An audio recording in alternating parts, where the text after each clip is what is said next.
Well, I think this. I mean, it's a question of the settlement agencies and the cities and the province and the federal government, frankly, all coming together, just in terms of working to find housing and ensuring that the settlement agencies are supported to help with integration, and so the cities play a key role in that. We will do the very best job we can do. As you know, we've heard an announcement from the federal government today around the resettlement of Syrian refugees here in Canada. And I just want to say that this is a great example of Calgary at its very best. This is the operational plan, sir. That, of course, was our Premier, Rachel Notley. And you, of course, are speaking on behalf of this as well, too. We're expecting more scenes like this. 500 people, from what we understand, have already been accepted into Calgary through private folks. Again, this is a situation where you've said it before. People are embracing what is happening, and that's the direction you want us to go. Those pictures at the airport choke me up every time to see that, because that's really who we are. We can have political debates about how many people to accept, about how you do screening and how you do security. It's good to have those debates. But Canada knows how to do this better than anywhere in the world.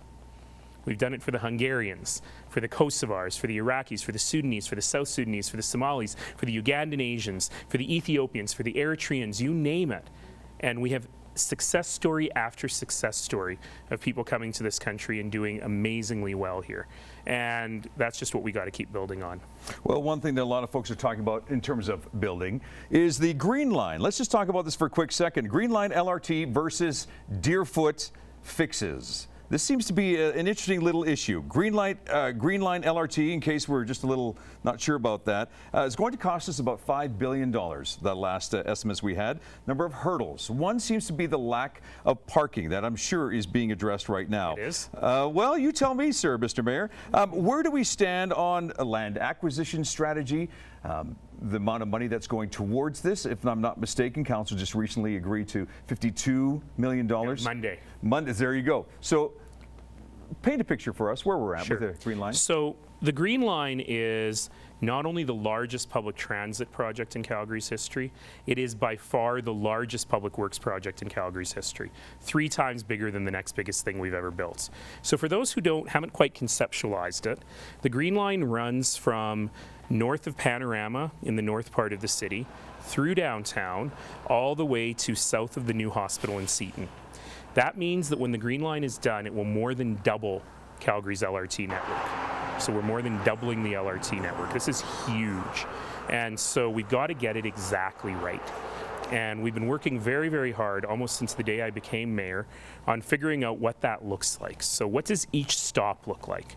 What does the development in the neighborhood around each stop look like? How do we facilitate the maximum number of people walking and taking buses in order to get there and minimize the number of people who are forced to drive there because they have no other choice? How do we look at stations that are within neighborhoods differently than stations that are kind of at the end of the line or in more shopping or industrial areas? So Ramsey? Such as Ramsey, exactly.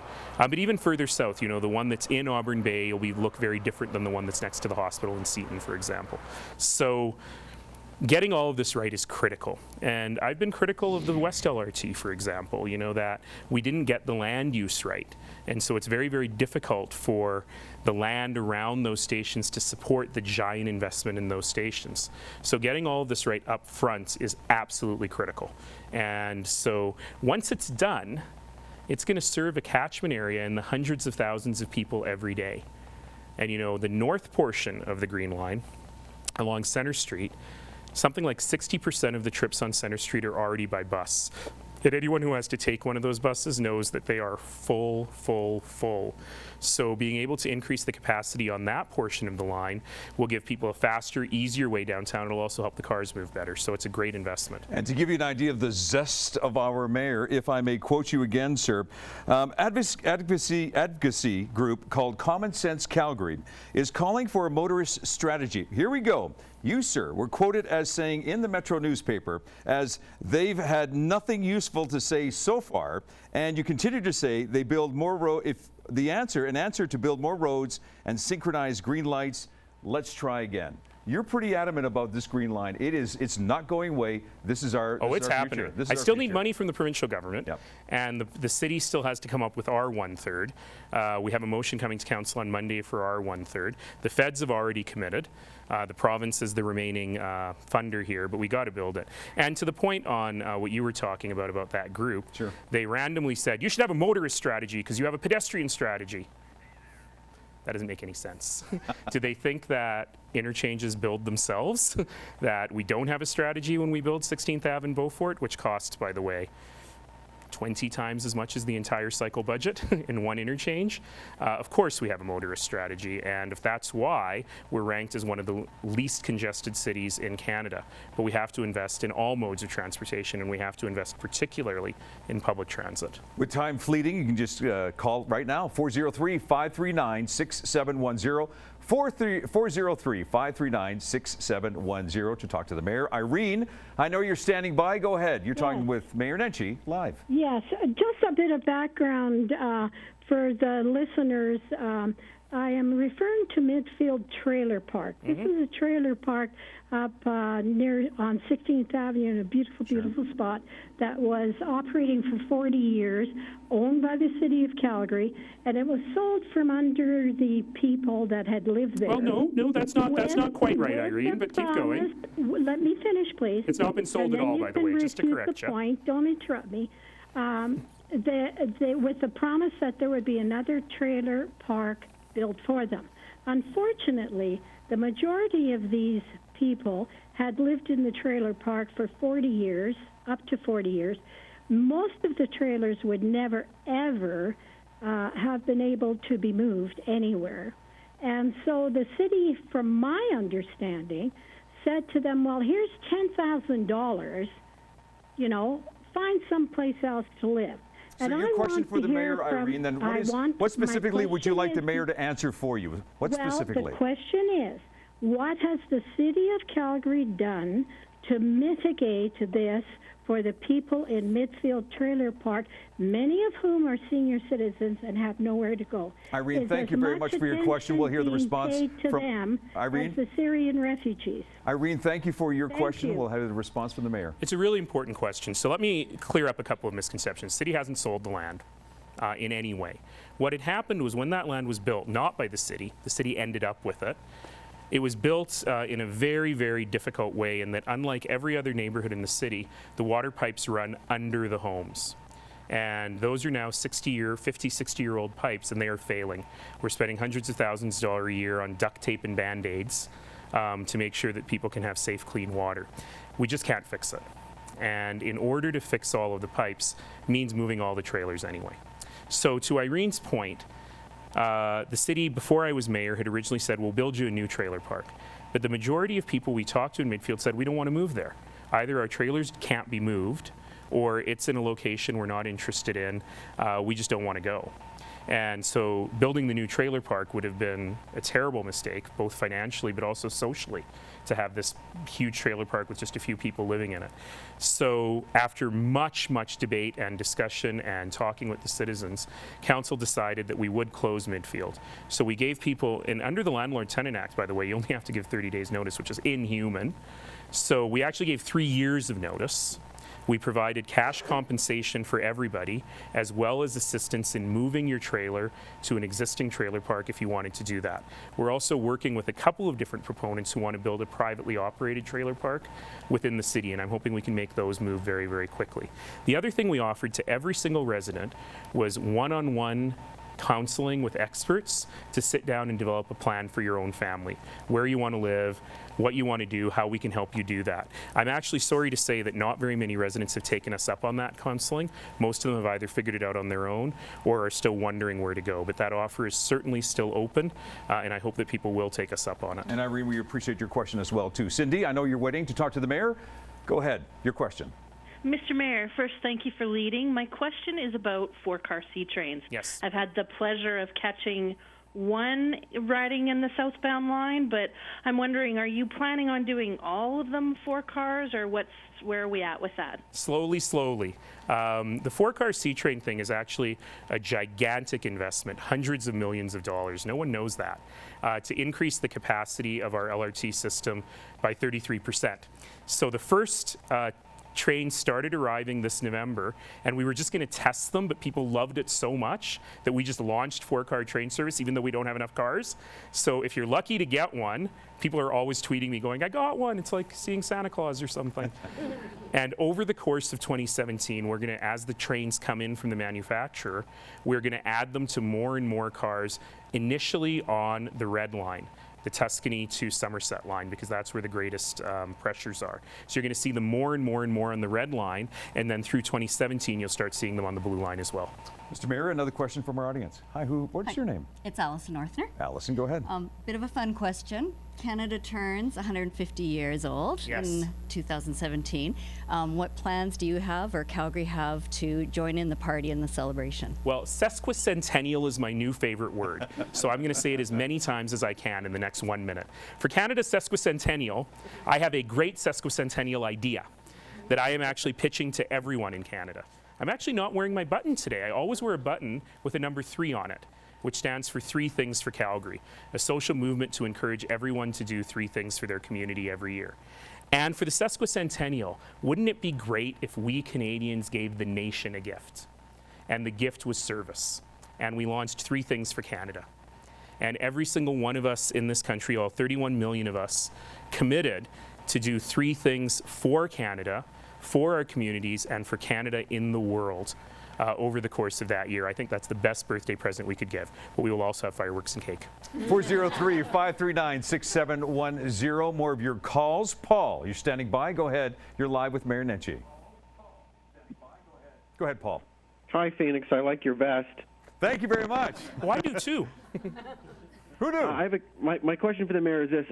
Recently, the city of Calgary changed Carburn Park into a dog park, and this is despite the fact that Carburn is directly beside Sue Higgins, the largest off-leash dog park in the whole city.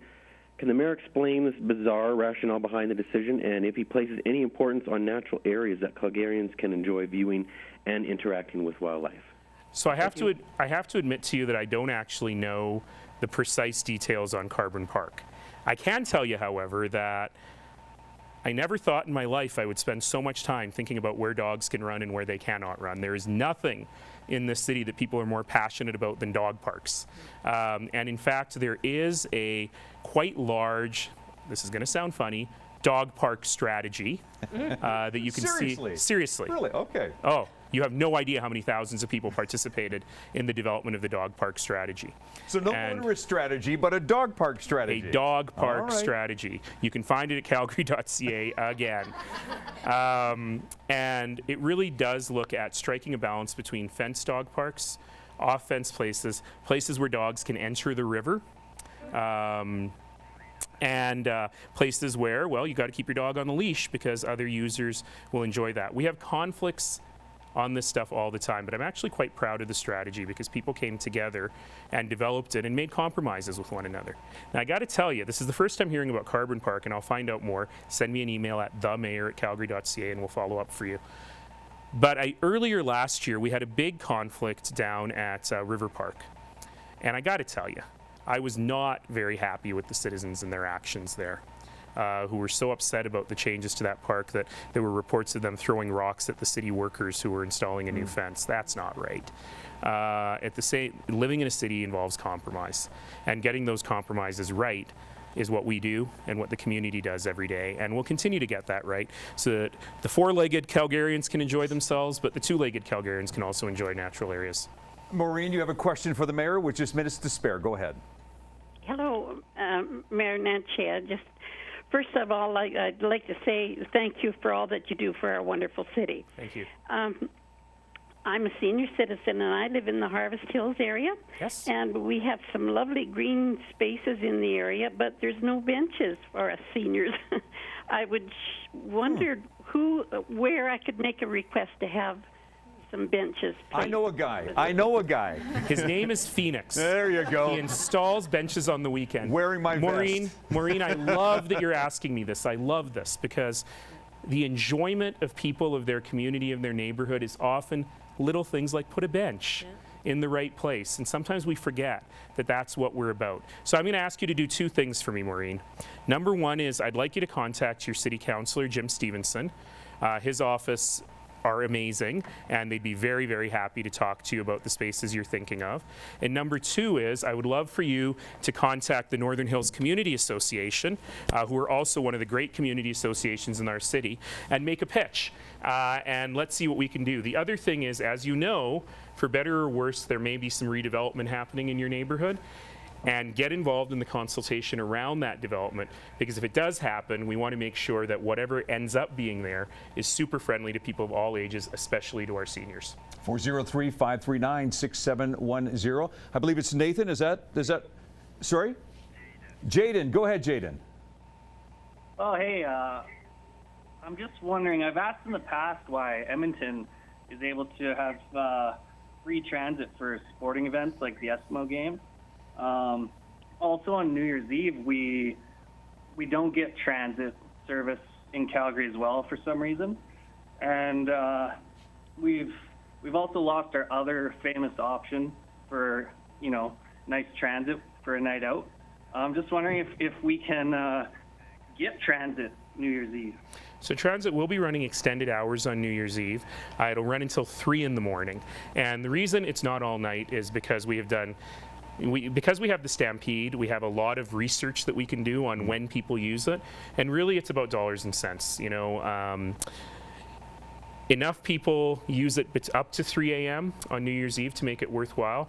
After 3 a.m., very, very few people use it, because remember, it starts up again at 5:30. So this is really why we have it stuck to 3 o'clock. And I think I've talked to you before about the transit to the games. Again, it's straight up market economics. In Edmonton, they don't have much parking at the stadium, and they really had to give people an incentive to use transit. In Calgary, people use transit to get to the football games and the hockey games. The transit is pretty much at capacity already with paying customers, and that's really why. With 30 seconds to spare, Mr. Mayor, and I'm putting you on the spot, but your future, we alluded to it at the beginning. Well, I'm hoping to take a few days off at Christmas, so I'll be back in January. Let's get down to it, sir. A lot of folks have been wondering whether or not you will decide to run for mayor. Can I quote you? Can I have a quote from you right now? If you decide to run for the mayoral race in I have the best political job in Canada. I think it's obvious that I love what I do and that I love this community. And I hope people will continue to like the work that I do. And if they continue to like the work that I do, let's aim for Hazel McCallion's record. She was mayor of Mississauga for 38 years. She just retired at 93 years old. How's he doing? Is he doing okay? He seems to be doing okay. Mr. Mayor, it's been a pleasure as always. And of course, there's a lot of things that you'd like to find out about the mayor. It's simple. Just contact him. That's easy. You're accessible. The mayor at calgary.ca. Follow me on Twitter at Nenshi. I never use it, but that's not true. You can find us there, or facebook.com/NahidNenshi. And we will continue the conversation as well, too. Remember, at Shaw TV Calgary, #Nenshi Live. Pleasure, sir. Thank you very much. Thank you very much. Thank you all. And thank you very much for joining us here as well, too. And hopefully we'll get this guy on again. My name is Phoenix. Thanks for joining us here. It's Live with Mayor Nenshi on Shaw TV. Thank you.